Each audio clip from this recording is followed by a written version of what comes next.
batten down the hatches. So you just bring all this stuff inside? Yeah. All right, show me. I like this guy.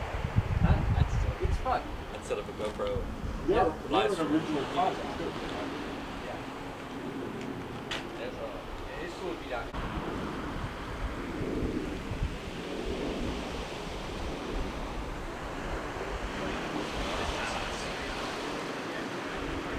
You just gotta get used to the noise. Like, yeah, he lived here one year.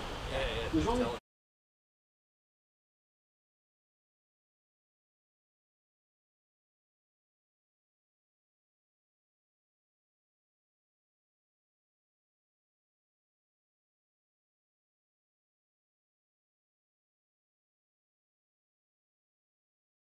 Name, ma'am? Christine. Christine, and last Yes, Christine Talcott. name. And how long have you had the place here? So we've had the house for 4 years. Okay.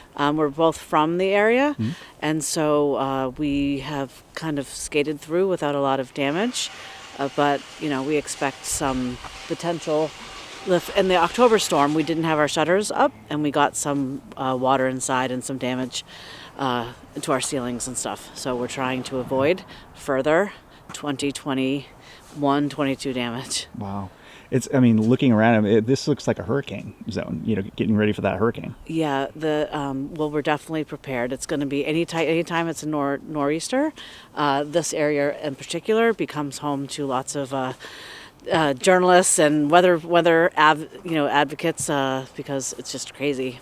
Yeah. We're so close. At high tide, normally without even a storm, the water comes right up. It looks like we're almost in an infinity, pool. And so what they say is 360 days a year, it's, beautiful.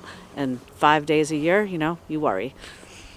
And when you say worry, these waves are massive, right? And is this a concern that these could take out a home at some point? Well, the last time it took out the entire neighborhood was the blizzard of '78. So anytime the people start talking about blizzard, I think people get worried. I have heard that because of the way that the tides are, they're only like 8 or 9 feet at the height of the storm versus, up to 12, which puts the storm surge maybe a little bit less, but there will be some damage. The rocks become, projectiles, so most people have shutters, and you just hope that they, bang against the house and not, through the house.